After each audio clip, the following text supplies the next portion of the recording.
Welcome back. We were dealing with the insufficient funds clause, insufficient funds, reason of insufficient funds for dishonor of check. Now we go to account is closed and stop payment. Okay, so this is the most common. We also find account closed and stop payment also sometimes as grounds for check dishonor cases. Okay. So here now we finish with this insufficient funds. Now we go to the where the account is closed. When we say account is closed, of course, by itself if an account is closed, then it doesn't amount to an offence at all. You should be very clear. Insufficient funds by itself amounts to an offence. Okay, automatically it becomes an offence under 138A. But when you're talking about account closed, it doesn't automatically become an offence under 138A for dishonor of check. So when does it attract 138A? When the account stands closed after issuing the check and before the honoring of the check.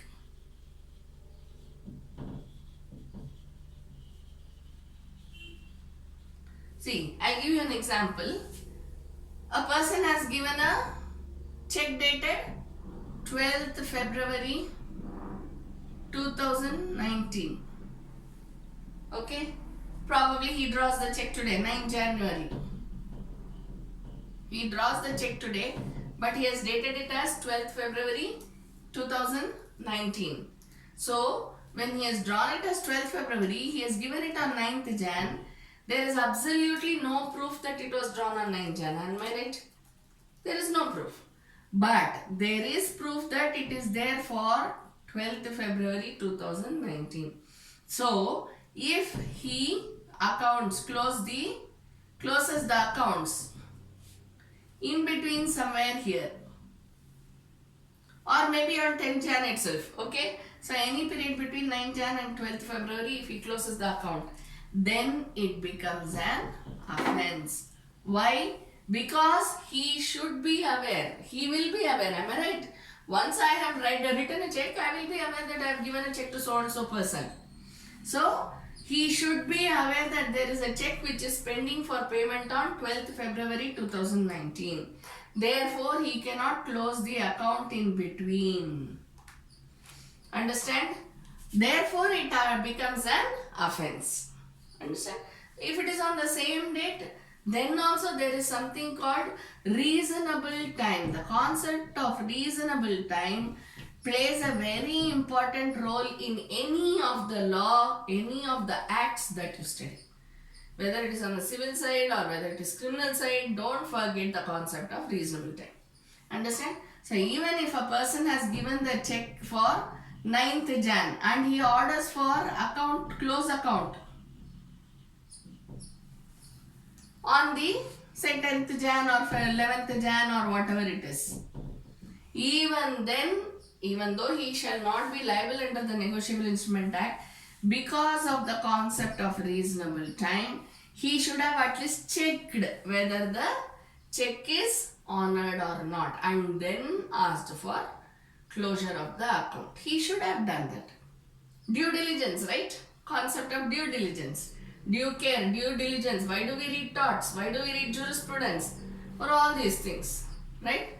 So, 9th January he should have seen whether the account has been, whether the check has been honored or not, and then he should ask for closure of account. If he doesn't do that, if he does not take due diligence, even then he may be liable for action under section 138A.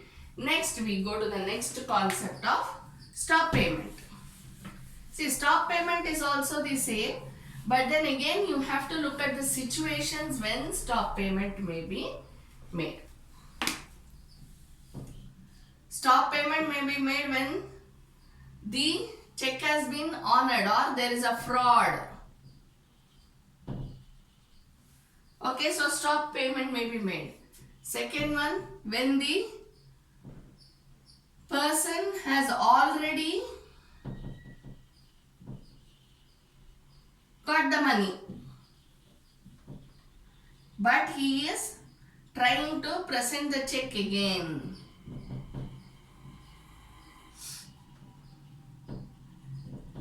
In lieu of the money. See, suppose there is a loan which has been taken by A from B.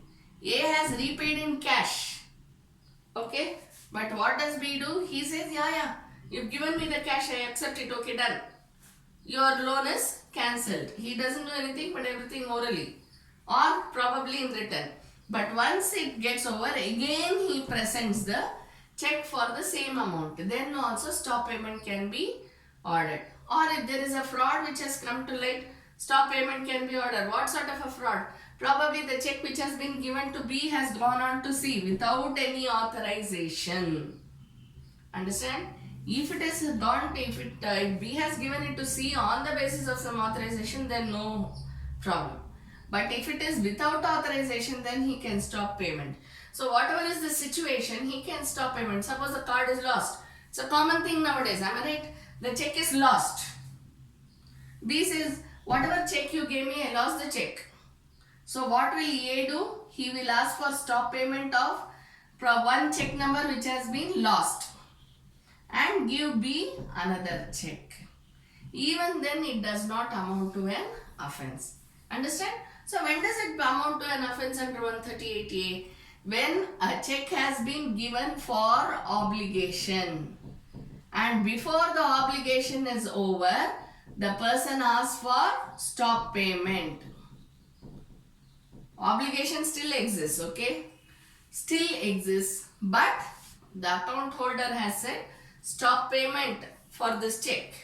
Then, because the obligation is still existing, the stop payment order would attract section 138A. Understand?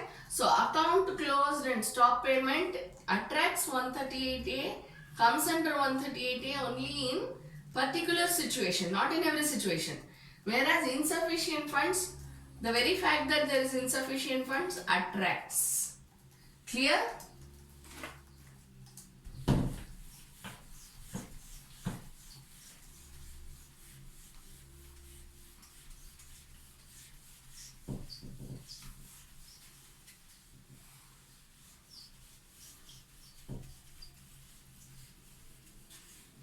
We go to the next topic, which is about the notice.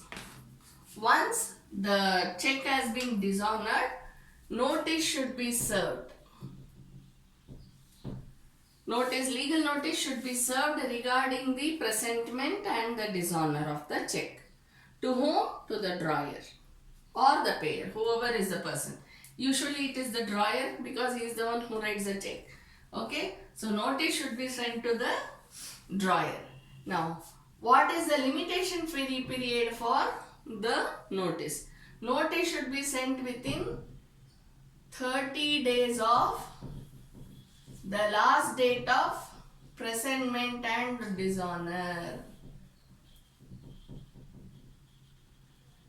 So how do you calculate this? The acknowledgement from bank.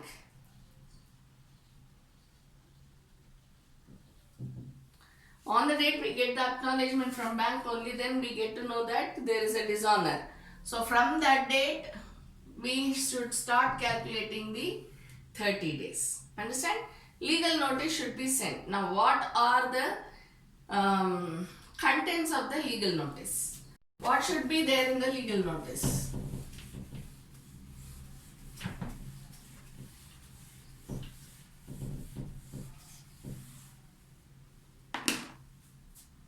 What should the legal notice contain? Legal notice should contain the details of the check dishonor. Who is the drawer? It should be addressed to the drawer.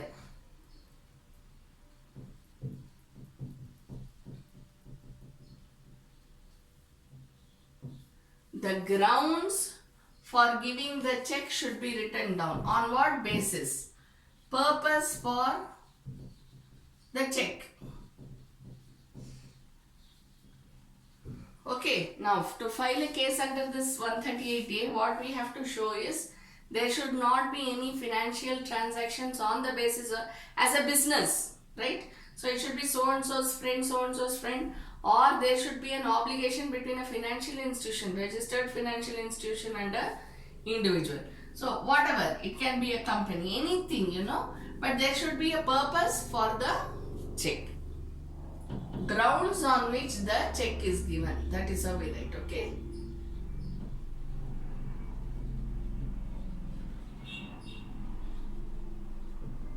See, if it is a registered financial institution, no problem. If it's a bank, no problem.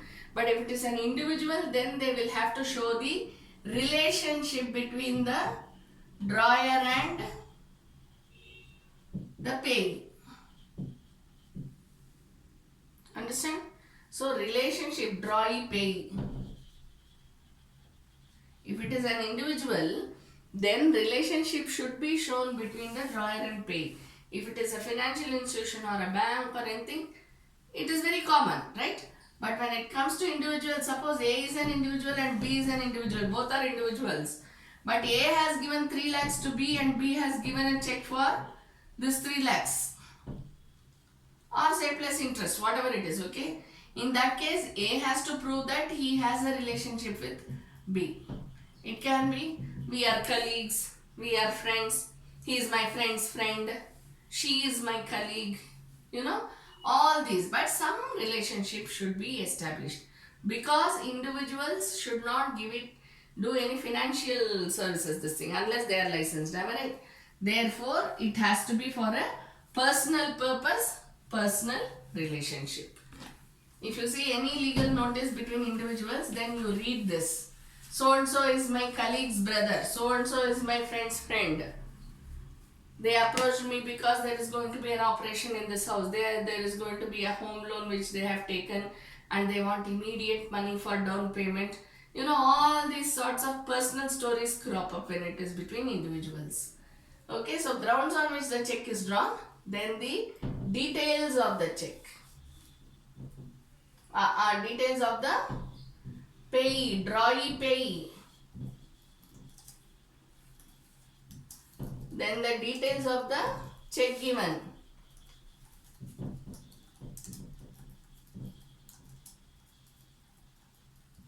What will be there in the details of the check? Check number, check dated, in favor of, that is drawn on, okay? In favor of, that is drawn on. If it is on a bank, then bank, branch, everything will be there. If it is in favor of an individual, then the individual's name will be there. Then check number dated in favor of so and so, and then the check amount.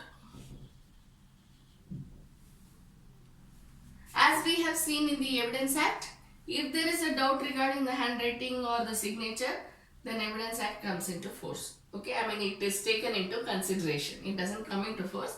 Evidence Act is taken into consideration when it comes to any dispute regarding the handwriting or the signature. Okay, otherwise there are no details which is entered into by the judge. It's a simple case, it's a summary trial. So there, in a summary trial, the judge doesn't go much deep into what.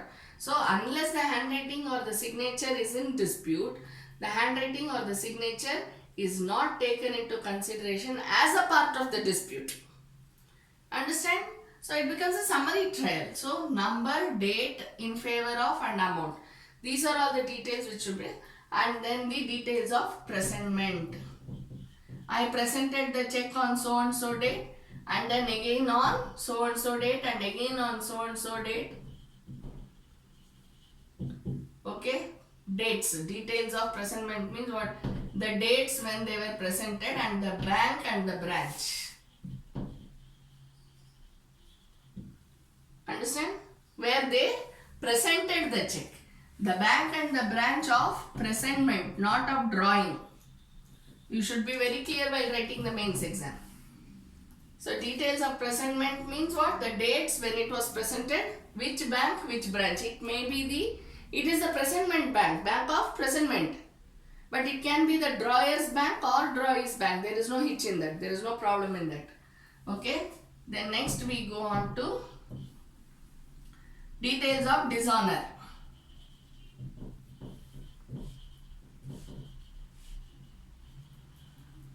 I presented the check on so and so date. I got the acknowledgement. Then I called up the accused and I asked him, please keep the money there because I want to present it again. Then again I presented it on the check on the date as promised, but still the person has not kept. Therefore again I made numerous calls, numerous visits, right? So this is how the details of dishonor. At last, again the third time when I presented, again it was dishonored and hence I am giving a notice to you. So all these dates of dishonor, again dates of acknowledgement, receipt of acknowledgement, because limitation period starts from that. Am I right? There can be one presentment or numerous presentments. There is no problem in that, okay? But where there are numerous presentment, the last date of presentment will be taken up for the cause of action. It is a continuous cause of action, am I right? So as we read in CRPC, which will be taken up? The last cause of action, right? So the last date of getting the acknowledgement for receipt of acknowledgement of dishonor, that would be the dishonor date. Okay, and from then on and then we will be giving time for making good the dishonor. Indemnifying, am I right?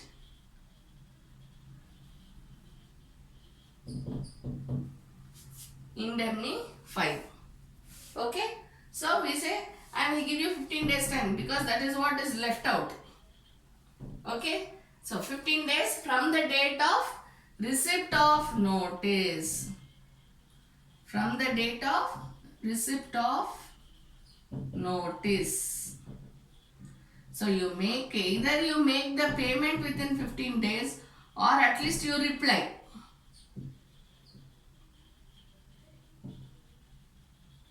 If the person replies saying that please wait another 10 days, I will keep the funds there. Okay, then we can wait for 10 days and then again present the check and again go back to the court. So whatever it is, either make the payment or reply. But we don't write reply when we are writing notice. Right? So make the payment or we will go to the court of law without further intimation to you. This is what we write in the notice. So totally how much we have legal notice we have to give within 30 days. And in that notice we say 15 days is given as the time for making good, indemnifying whatever has happened. So you pay this plus you pay the check amount to me. Okay. So once the person says you pay the check amount to me, then that is the end. Then of course signature. Signature of the drawee payee in all the pages, right? And that of the advocate. And main thing, place and date of issue of notice. Place and date of issue of notice should be there. It should not be without any date over there. Clear? So this is what is contained in the legal notice.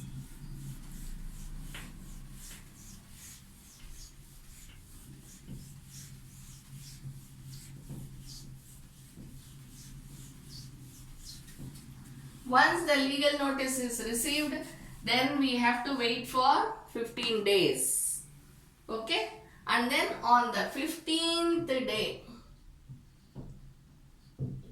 it becomes enforceable. 15th day or the 16th day, it becomes enforceable. Understand? So at the end of the 15th day, the obligation becomes enforceable in the court of law. So how many days do you have time? 45 days. 30 days for notice, 15 days for reply or making good the money, return of the money. 45 days, on the 45th day, it becomes enforceable. We can go to the court of law and say, we waited, Your Honor, he has not done anything, therefore I am filing a suit for dishonor, and we have to do it before the magistrate. We will go to the punishment. What should be there? Maximum 1 year punishment, imprisonment.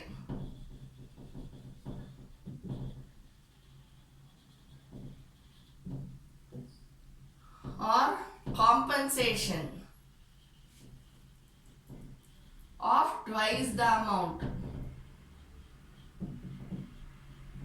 twice the check amount,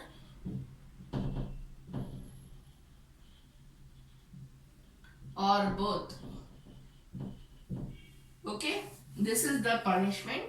And if this is not honored, if this thing is not honored, then we have to go to civil court for execution. Okay, so this is how the Negotiable Instrument Act, as far as the court proceedings is concerned, works. As I have already told you in the beginning of the session, promissory note and bills, vouchers, all these things, we file a recovery case under the civil suit. We file a civil suit for all these things. Only check comes under negotiable. The enforceability for the obligation of repaying the amount of check arises under the Negotiable Instruments Act. With this, we close the Negotiable Instruments Act. Thank you.